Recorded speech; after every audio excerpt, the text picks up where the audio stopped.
All right, y'all. Buenos dias. Good morning.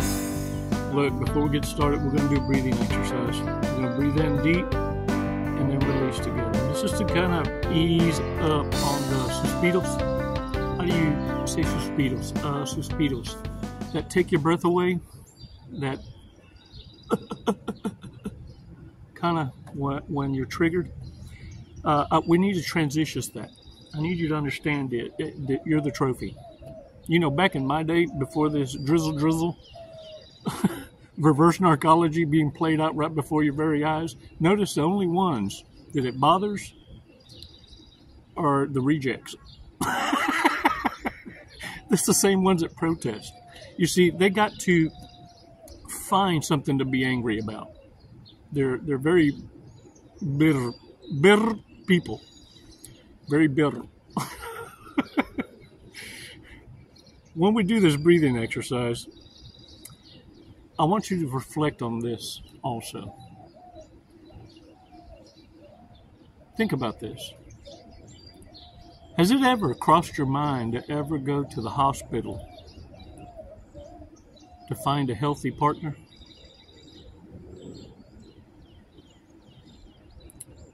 Because it makes sense, don't it? That's where you find healthy people, not at the gym, hiking, biking trails. No.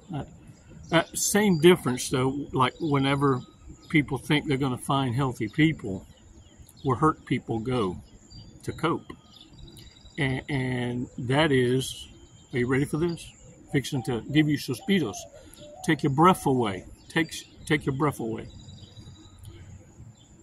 That's like going to find a lifetime loyal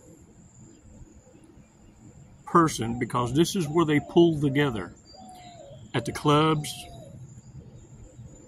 partying on the beach line, or even at church. You know, because think about who goes to church? The hurt, misguided, needing some discipline, needing to be reminded, some 3 times a week, not just once. Some need to go 3 times a week, be reminded. Those living in their truth, that's a different animal. We're going to talk about that. Who can't be manipulated by the narcissist? Time to create some Teflon on that empathic ass. You're nobody's punching bag anymore. You refuse to be an emotional tampon. Every now and again, though. Every now and again. Little fuckers trying to do a reach around.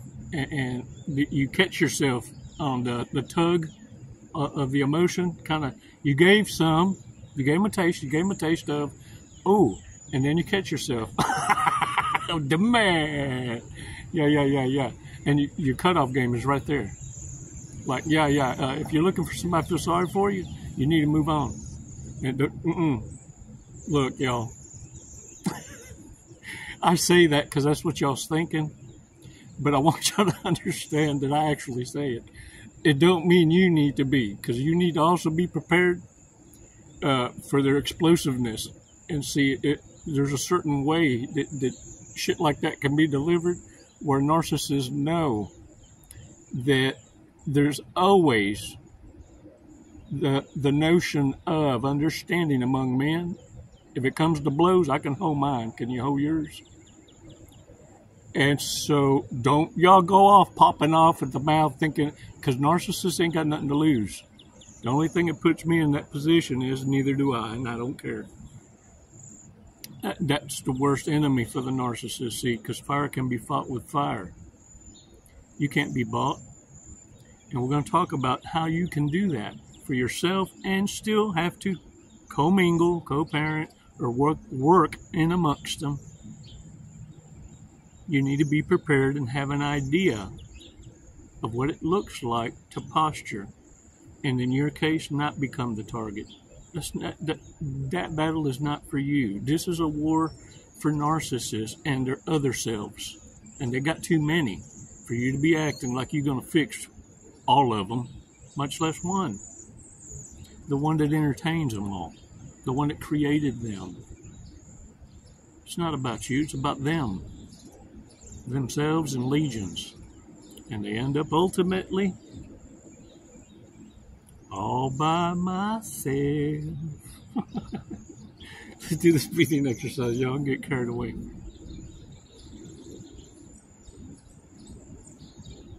Release slowly. All right. Shake that shit off. Shake it off. Hey, look. Is this damn thing on? I hope so. Look. Back when I was going to college, coach always, all our coaches always indoctrinated us with the threat now of girlfriends coming into our lives and it costing us the game. It costing us, see, because you transition from high school football, it kind of starts there toward your senior year where it starts to transitions into a business model. And it takes on a serious tone. And coaches gave you a very, very one-on-one talk because they knew they needed to fill a void that was missing amongst many in the team.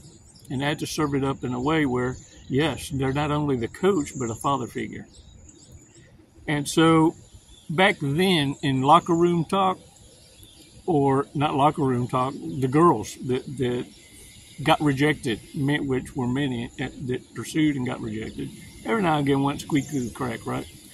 But they would call all the athletes across the board at our college trophy dicks. The trophy D. So I'm telling you this, though, all jokes aside, whether you trophy D or trophy V matters not.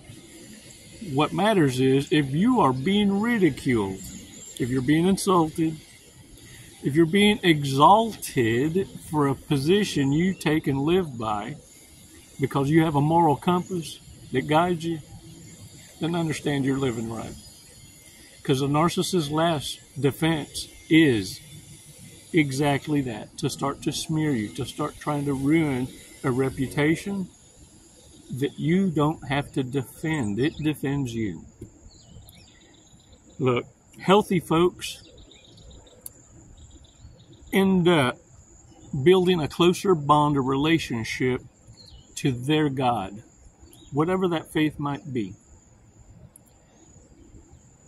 And it's not saying that you have great epiphanies. It may take several come back to Jesus moments, if you will, right? To get you closer and closer and closer to what it is that the divine's been trying to bitch slap you to come to your senses. But either way, we know what healthy folks look like when they're trying to heal,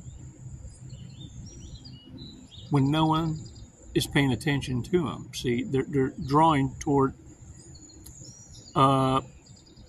discipline and self-awareness, right?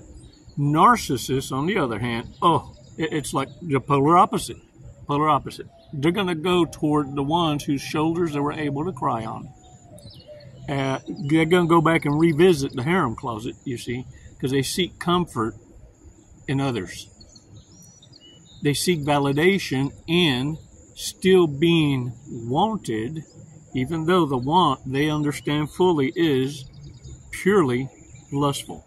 It doesn't have the weight. But they believe that they're going to be able to not only reinflate their own ego, but show you who's boss by actually ruining their own reputations. And listen here, the further away you can be and silent and absent, the more damage they do to their own reputation. Because it's important that they at least have one flying monkey that you fail to not block, and word gets back to you, and it makes you cringe a certain way or become reactive. And you responding with no response causes a narcissist to dig a deeper hole. So never listen to what anyone has to say. Pay attention more to what they do. Pay attention to how they cope. Where do they go to seek their medicine, their guidance? What is that common thread that they use as a voice of reason during times of chaos? Or do they consult anything at all?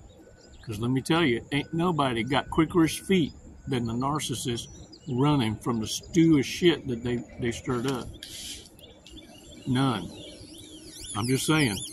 Now, people that can't be manipulated by narcissists are these kind of people. Look, genuine people, authentic people, people that aren't afraid to face their fears and insecurities. In fact, they can carry them on their sleeves because they know automatically anyone regurgitating that as if to try and insult you, all you did was expose another narcissist. You're going to grace them with absence and silence. And you're going to do it with diplomacy. The narcissist truly believes they're getting away with something. Jesse, what are you doing today? We're going to skydive today. We're going to skydive. Leap of faith. Hey, that's what this is. Doing it for the tribe, the warrior tribe. Do you know how high we're going? Did they tell you? 14,500 feet. Close. 14,500 feet, yep. And then we're going to be falling at? A high rate of speed. Very fast. We're going to be falling very fast. We're going to be falling at 120 miles an hour. Sweet. Have you ever gone that fast before? No, I have not. Okay, are you ready to go that fast? I'm ready. Okay. We're gonna do it today. You got my back. Yep. Oh, I'm gonna get your face, but you know your TI will have your back. All right. What made you want to skydive? What brought you here today? Facing fear. Yeah? Are you afraid of heights? Facing fear head on. No. No. I'm afraid of not trying new opportunities. There you go. I'm afraid of living in the woulda, shoulda, coulda, and I'm not gonna do it. Lead and live by example. There you go. You heard it here first from Jesse. All right, you ready to go? Yeah. Let's go. Let's do it. Woo!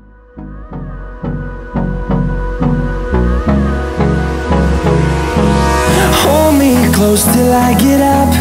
Time is barely on our side.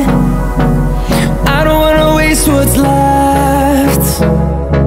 The storms we chase are leading us, and love is all we'll ever trust.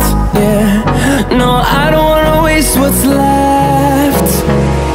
And on we'll go, through the wastelands, through the highways, till my shadow turns to sun rays. And on we'll go, through the wastelands, through the highways, and on we'll go.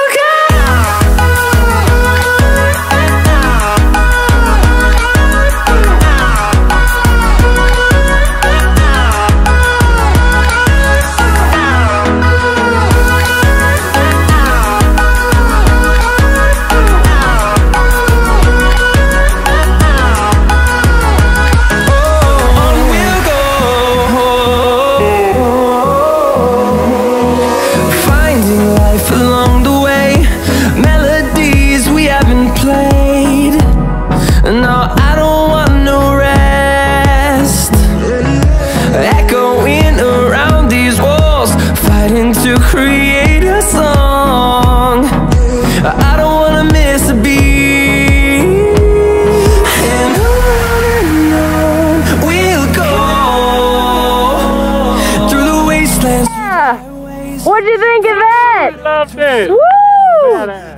You know, honestly, I have no idea who won the sword fight, so I guess we'll have to call it a draw.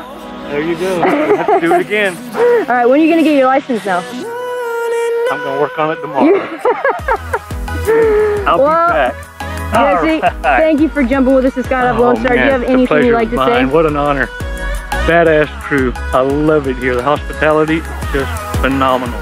5 stars. If there were 10, I'd give it to you. We'll take 10, that's fine. My brother. What a fun. Wasn't it awesome? Hey man, glad y'all came out. What an experience. Come and see us again. Thank you.